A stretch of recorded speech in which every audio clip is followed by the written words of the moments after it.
16 श्राद्ध में, श्राद्ध पक्ष में, घर में अगर गंगा का जल हो, आपके घर में अगर गंगा जल रखा हो, श्राद्ध पक्ष में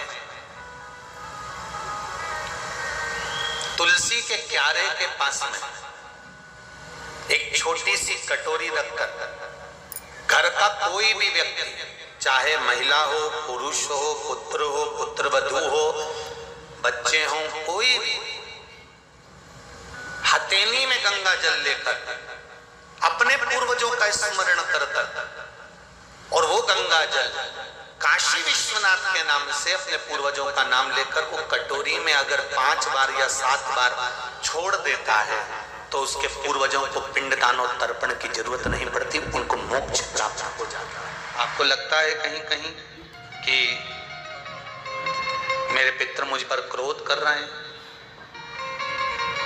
आपको कभी कभी लगे कि मेरे ऊपर पितृ दोष लगा हुआ है या पितरों का श्राप लगा हुआ है, या हमारे यहाँ पर लोग अधोगति में ज्यादा मर जाते हैं, हमारे यहाँ ये काम ज्यादा हो जाता है, तो निवेदन है, श्राद्ध पक्ष चल रहा है, प्रयास करिएगा।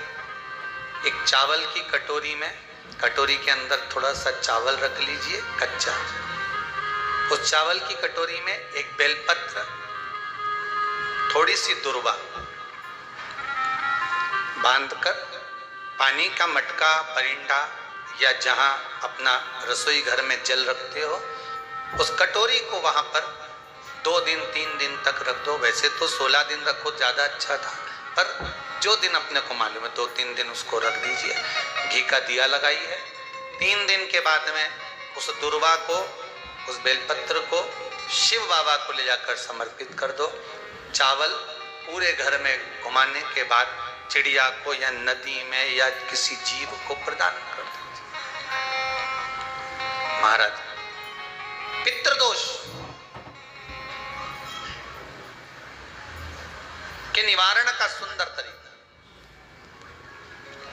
कल आपको कथा में कहा था, अगर हम ब्राह्मण को भोजन नहीं करा पा रहे, गौ माता को भोजन नहीं दे पा रहे, श्वान को, कुत्ते को भोजन नहीं दे पा रहे, कौवे को भोजन नहीं दे पा रहे हैं, किसी कारणवश हम श्राद्ध नहीं कर पा रहे हैं, किसी कारणवश हम पूर्वजों को नहीं मना पा रहे हैं, ऐसा कोई घर नहीं जिसके घर के पितृ श्राद्ध पक्ष में पृथ्वी पर नहीं आते।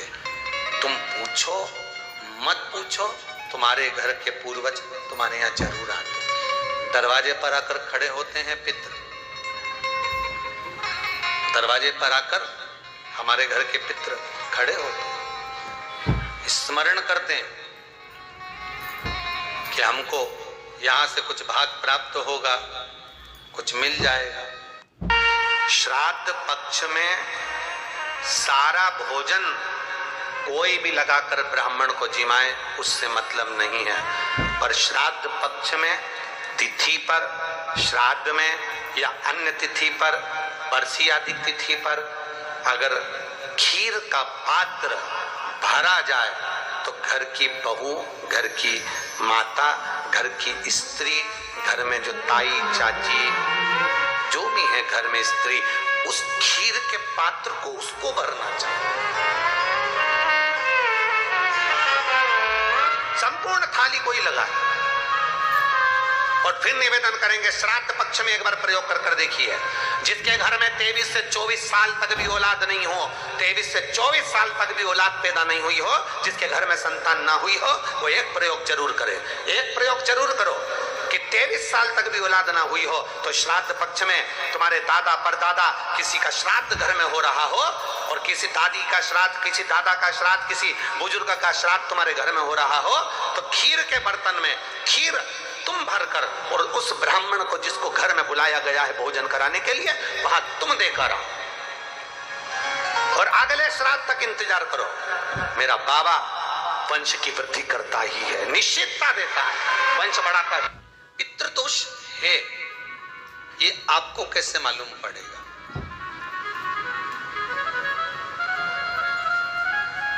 पितृ भूखे हैं, इसका तो वर्णन हमने पहले कर दिया कि रात्रि को जब आप सोने के बाद में 1-1.5 घंटे बाद अगर आपकी नींद खुल जाए, 1 घंटा 1.5 घंटा आप सो लिए, उसके बाद जो नींद खुली तो 1-1.5 घंटे तक अगर आपको नींद नहीं आ रही है, रात्रि को सोने के बाद में 1 घंटे बाद जब उठे तो आपको प्यास लग गई, भूख लगने लगी, प्यास लगने लगी कि मेरे को पानी पीना पड़ेगा, घबराहट हो रही, पानी पीना पड़ेगा। 1-1.5 घंटे सोने के बाद अचानक नींद खुले और आपको प्यास लगे, समझ लेना आपके पितर भूखे हैं और प्यास है।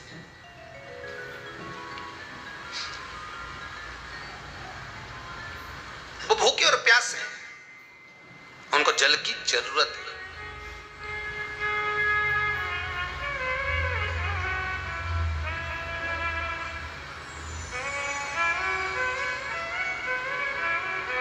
किसी भी नदी में, सरोवर में, कुंड में, बावड़ी में, तालाब में, आप तीर्थ में जाकर जब स्नान करते हैं तो स्नान करने के बाद एक काम का नियम बना लो कि अपने हाथ की अंजलि में जल लेकर अपने पूर्वजों को देना है। प्यासे रहते हैं, भाग मांगते हैं।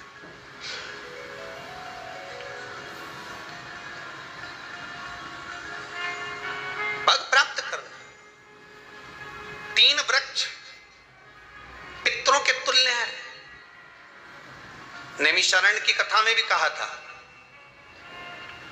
3 वृक्ष पितरों के तुल्य हैं। पहला पीपल, दूसरा बट वृक्ष, तीसरा बेलपत्र का वृक्ष। ये पितरों के तुल्य हैं। अगर आपको रात्रि में नींद नहीं आ रही है, ऐसा लगता है कि रात्रि को 1 घंटा 1.5 घंटा सोने के बाद कुछ गलत गलत विचार आने लगते हैं, नींद सुबह 3 बजे तक 4 बजे तक नहीं आती, 4 बजे के बाद फिर नींद आती है, तो एक प्रैक्टिकल जरूर कर देखना। एक प्रैक्टिकल करने में क्या जाता है, रियाज करने में क्या कुछ जाता है क्या? प्रैक्टिकल कर देखना कि कहीं सियोर वाला महाराज झूठ तो नहीं बोल रहा, तो प्रैक्टिकल करने में कुछ नहीं जाए। 1 लोटा पानी लो, उसमें थोड़ा सा कच्चा दूध डाल लीजिए, श्राद्ध पक्ष चल रहा है, बेलपत्री का पेड़ या पीपल का पेड़ या बट का पेड़, इन पेड़ के नीचे ले जाकर उस दूध को दोपहर में सुबह 10 बजे से लेकर 12 बजे के बीच में ले जाकर चढ़ा दीजिए। रात्रि को फिर ना आपको प्यास लगेगी, ना भूख लगेगी, नींद एक बार लगी तो सुबह ही खुलेगी। प्रैक्टिकल करने में क्या जाता है? पानी डालने में तुम्हारा कुछ जाएगा? अरे बोलो तो सरी, हमें तो 10 रुपया का दूध जरूर उसमें, और तुम इतनी चतुर हो, इतना सारा दूध थोड़ी डालोगी, तो 2 गड्ढा लगेगा। कहाँ तुम इतना डालने वाली हो?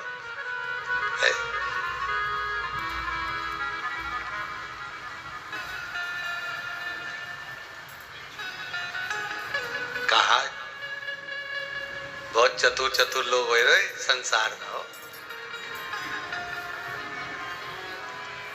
भले पूजन पाठ नहीं करे, पर कहीं का एकदम मिलने आ जाए ना, क्या अम्मा जी है क्या पाठ कर रही है, फिर वो भी बैठ गई तुरंत, अभी तो सोई थी।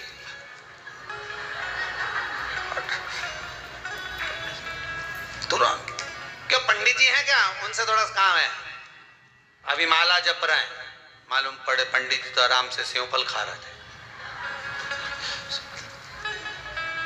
अब प्लेट सोफा के नीचे घुसे तुरंत।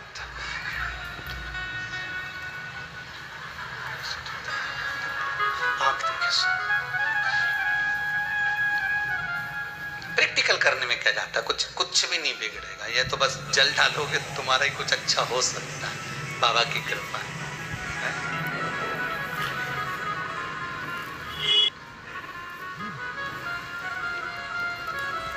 3 वृक्ष पितरों के तुल्य हैं।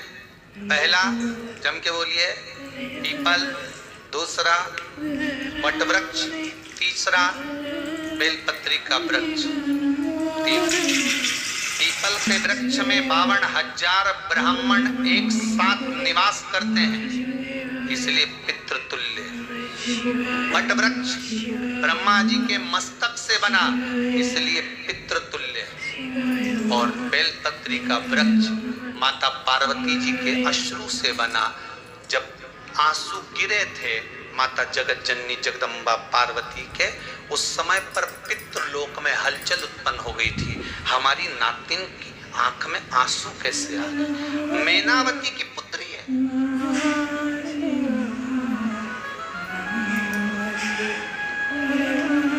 पितरों की नाती, इसकी अश्रु कैसे गिर गए? पार्वती जी ने कहा, ये आंसू नहीं, मेरा पुण्य भाग प्रकट करती हूँ बेलपत्री के रूप में। तो पितरों ने वर दिया था कि ये बेलपत्री का वृक्ष हमारा आशीर्वाद है, इसके नीचे अगर कोई दीप लगाता है, शिव को स्पर्श कर चढ़ाता है, उसके पितरों की शांति होगी। हम स्वयं उसको आशीर्वाद देने के लिए बता दें। बेलपत्र का पितृ तुल्य।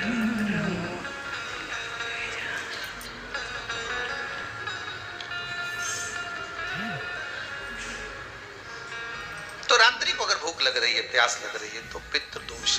दूसरा पितृदोष का लक्षण बताया, घर में कोई शुभ कार्य ना हो, वंश की वृद्धि ना हो, 1 रुपए कमाओ, 1.25 रुपए खर्च हो रहे हैं, पैसा 10 जगह से कमाई आ रही है पर घर में टिक नहीं पा रही है, आया गया, पितृदोष।